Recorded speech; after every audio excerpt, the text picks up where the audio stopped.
Bonjour, bonjour. Alors, aujourd'hui, j'ai voulu vous parler de la scolarisation des enfants avec autistes parce que personnellement, j'ai été confrontée à ce problème et j'ai dû changer beaucoup de fois mon enfant d'école. Et j'aimerais aujourd'hui vous apporter des astuces par rapport à comment faire pour que votre enfant, pour qu'avec votre enfant, ça se passe super bien à l'école. Alors, c'est parti. Alors, tout d'abord, je vais vous expliquer les difficultés auxquelles vous pouvez être confrontés. Vous pouvez être confronté à des enseignants ou du personnel qui peuvent ne pas être suffisamment formés pour comprendre et répondre aux besoins spécifiques de votre enfant. Et l'absence de formation peut mener à une mauvaise gestion des comportements et à des malentendus qui concernent les capacités de votre enfant. Ensuite, il y a l'inclusion et l'adaptation. Les écoles peuvent ne pas être équipées pour fournir les adaptations nécessaires pour intégrer votre enfant dans une classe régulière. Et ça peut inclure justement des ajustements tels que des supports visuels ou des pauses sensorielles ou des plans de gestion du comportement adaptés. Ensuite, il y a la communication. Les difficultés de communication entre les parents à l'école peuvent entraîner un manque de compréhension des besoins de l'enfant.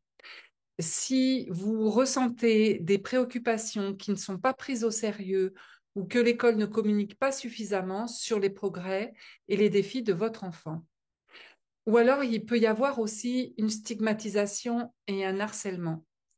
Votre enfant peut être victime de harcèlement ou de stigmatisation de la part des autres enfants présents à l'école. Et de ce fait, les écoles peuvent avoir du mal à mettre en place des mesures efficaces pour prévenir et traiter ces situations. Alors personnellement, j'ai dû changer à peu près 4 fois d'école mon enfant parce qu'il subissait aussi un harcèlement jusqu'à ce qu'on trouve du personnel compétent qui a pu éradiquer ce fait-là. Ensuite, il peut y avoir des problèmes au niveau de la surveillance, hein, parce que votre enfant peut nécessiter une supervision accrue qui est difficile à fournir dans un environnement scolaire standard. Il peut y avoir aussi une charge administrative, hein, si vous êtes submergé par les démarches administratives nécessaires pour obtenir des services et des adaptations, pour la mise en place d'interventions personnalisées, un PIP, ou alors il peut y avoir aussi des différences de philosophie éducative. Par exemple, vous pouvez rencontrer des divergences avec les professionnels qui s'occupent de votre enfant par rapport aux approches éducatives ou aux techniques d'intervention à utiliser. Vous pouvez aussi préférer certaines méthodes basées sur des preuves que l'école n'est pas prête à adopter. Il y a aussi le transport et l'accessibilité physique. Maintenant, nous allons aborder plutôt les conseils et les astuces. On va parler aussi, je vais vous parler maintenant de l'importance d'une éducation adaptée. Imaginez une école où chaque enfant, indépendamment de ses particularités, se sent valorisé et compris. Pour les enfants autistes, l'accès à une éducation adaptée est bien plus qu'un droit. C'est une nécessité fondamentale. Une éducation sur mesure peut transformer son quotidien, lui permettant de progresser académiquement tout en développant des compétences sociales et émotionnelles essentielles. Et en plus, cette école peut offrir un espace sécurisé où il va pouvoir explorer, apprendre et grandir à son rythme, entouré de professionnels attentifs et bienveillants. Donc ça, c'est un peu dans les contes de fées parce qu'on voit que la réalité est tout autre. Mais c'est important de ne pas baisser les bras et je vais vous indiquer des astuces et des comportements à adopter pour faciliter l'intégration de votre enfant en milieu ordinaire. Tout d'abord, vous avez le choix de l'école, des critères de sélection pour une école adaptée. Le premier critère, c'est la philosophie de l'école. Vous devez vous renseigner sur une école qui prône l'inclusion et valorise la diversité. Une institution qui accueille favorablement les enfants autistes et qui prête à adapter des méthodes d'enseignement est essentielle.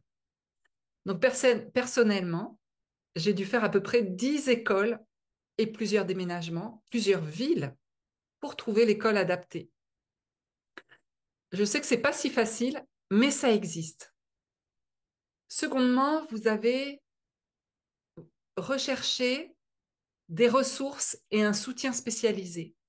Vous vérifiez la disponibilité des ressources spécialisées telles que des enseignants formés à l'autisme, des psychologues scolaires, des aides à l'apprentissage, des classes à effectifs réduits qui peuvent également offrir un environnement plus calme et structuré.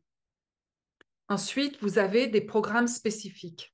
Certaines écoles proposent des programmes spécifiques pour des enfants autistes comme des classes spécialisées ou des programmes de soutien intégrés. Vous avez aussi des infrastructures et un environnement sensoriel. Donc l'environnement physique de l'école est crucial. Des espaces calmes, des salles de détente sensorielle, des équipements adaptés qui peuvent grandement améliorer l'expérience scolaire de votre enfant. Ensuite, la proximité et l'accessibilité. Vous devez prendre en compte la distance entre votre école et votre domicile, quitte à déménager. Donc là, j'aimerais aborder un point très important, c'est la communication avec les professionnels, avec les enseignants. Vous devez favoriser des communications qui soient ouvertes et régulières, parce qu'une communication fluide et continue avec le professeur des écoles ou l'enseignement supérieur, c'est essentiel pour garantir que les besoins de votre enfant sont bien compris et pris en compte. Donc voici quelques conseils pour établir et maintenir une bonne communication. La première, ce sont des réunions régulières. Vous allez à la rencontre, organiser des rencontres périodiques avec les enseignants pour discuter des progrès de votre enfant, des défis rencontrés et des stratégies d'adaptation à mettre en place. L'enseignant doit devenir votre allié. Ensuite, il y a le partage d'informations. Vous fournissez aux enseignants des informations détaillées sur les particularités de votre enfant, sur ses intérêts, ses déclencheurs de stress et des stratégies de gestion du comportement. Mais ça, je vais vous expliquer une astuce à la fin de cette vidéo. Restez bien en ligne parce qu'elle va tout changer. Ensuite, il y a une planification collaborative. Qu'est-ce que ça veut dire? Ça veut dire de travailler avec les enseignants pour élaborer un plan d'intervention personnel, personnalisé, le PIP, qui détaille des adaptations et des supports nécessaires pour votre enfant. Il y a aussi l'utilisation de la technologie pour utiliser des applications ou des plateformes en ligne pour favoriser la communication et le suivi des progrès. Des outils comme des agendas numériques ou des applications de suivi qui peuvent être vraiment très utiles. Et après, il y a le feedback en continu. Ça veut dire d'encourager les enseignants à vous fournir des retours réguliers et honnêtes. Et soyez ouverts, montrez-vous ouvertes à leurs suggestions et à leurs observations. Maintenant, je vais vous parler de l'adaptation pédagogique, parce qu'elle est la clé pour répondre aux besoins spécifiques de votre enfant. Voici quelques exemples. Des routines structurées. Vous établissez des routines claires et prévisibles pour aider votre enfant à se sentir sécurisé et à mieux gérer votre temps et son temps. Vous établissez des routines claires et prévisibles pour aider votre enfant à se sentir en sécurité et à mieux gérer son temps. Vous intégrez des pauses régulières et des activités de relaxation pour permettre à votre enfant de se détendre et de se recentrer. Vous pouvez fournir à votre enfant des outils sensoriels comme des balles anti-stress, des coussins spéciaux ou des écouteurs anti-bruit pour aider à réduire son anxiété et améliorer sa concentration. Et aussi, vous avez la possibilité d'offrir un soutien personnalisé si possible. Prévoyez des séances individuelles avec un enseignant ou un spécialiste pour travailler sur des compétences spécifiques. Je vous encourage à persévérer et à collaborer avec les professionnels qui ne sont pas vos ennemis. Si ça cloche avec eux, c'est parce que souvent, ils ne sont pas formés. Donc, c'est à vous à leur apporter un maximum de clés. L'éducation avec votre enfant à besoins particuliers, c'est un voyage rempli de défis et de découvertes. Et c'est important de rester persévérant et de maintenir une attitude positive. En collaborant étroitement avec l'enseignant, avec les spécialistes, avec les autres parents, vous pouvez créer un environnement pour votre enfant où il peut se sentir épanoui, où il va pouvoir s'épanouir. Rappelez-vous que chaque petit progrès, c'est une victoire et que votre engagement fait une énorme différence. Donc, continuez à explorer, à vous adapter, à chercher ce qui fonctionne pour votre enfant. Ensemble, avec votre patience, votre détermination, vous pouvez ouvrir la voie à un avenir prometteur et enrichissant pour votre enfant. Maintenant, je voudrais vous parler des critères de sélection pour une école adaptée. Cherchez une école qui valorise l'inclusion et qui dispose de programmes spécifiques pour les enfants avec autisme. Assurez-vous que le personnel enseignant et les aides éducatives ont reçu un minimum de formation au niveau de l'autisme. Préférez des écoles où le nombre d'enfants dans les classes est de petite taille. Choisissez une école qui encourage la communication régulière entre les parents et les enseignants. Et ça, c'est vraiment fondamental. Pensez à planifier des rencontres régulières pour discuter des progrès et des défis de votre enfant. Vous allez fournir des informations détaillées sur les besoins spécifiques et les déclencheurs potentiels de votre enfant. Et c'est là où je vous offre un cadeau, où je vous livre une astuce inestimable, où j'ai mis énormément de journées à préparer. C'est le carnet de correspondance. Et ce carnet, je vous l'offre dans une formation gratuite qui se trouve dans mon groupe privé de l'Académie de l'autisme sur Facebook.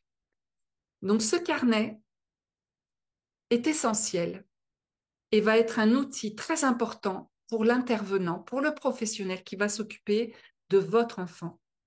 Personnellement, quand j'amenais mon enfant à l'école, à chaque année, j'amenais un carnet pour l'enseignant afin qu'il puisse savoir comment réagir avec mon enfant en cas de difficulté. Dans ce carnet, qui est très important et détaillé, vous allez pouvoir écrire toutes les difficultés auxquelles il peut être confronté avec votre enfant et apporter des solutions que l'enseignant doit adapter afin de développer une relation constructive avec votre enfant. Et ce carnet permet ça. Dans cette formation que je vous offre, je propose donc ce carnet qui est proposé sous 3 formes. Le carnet, un faux carnet avec un faux exemple pour vous montrer à quoi ça sert exactement. Un carnet avec des explications qui vous permettent de savoir comment bien le remplir et un carnet vide qui vous permet simplement d'imprimer ou de remplir en ligne afin de le remplir. Donc, je vous invite fortement à utiliser cet outil qui est très précieux et qui n'a pas de valeur et qui peut vous sauver dans l'intervention des professionnels avec votre enfant. Donc, je le répète, ce carnet, vous le trouverez en rentrant dans mon groupe privé de l'Académie de l'autisme sur Facebook.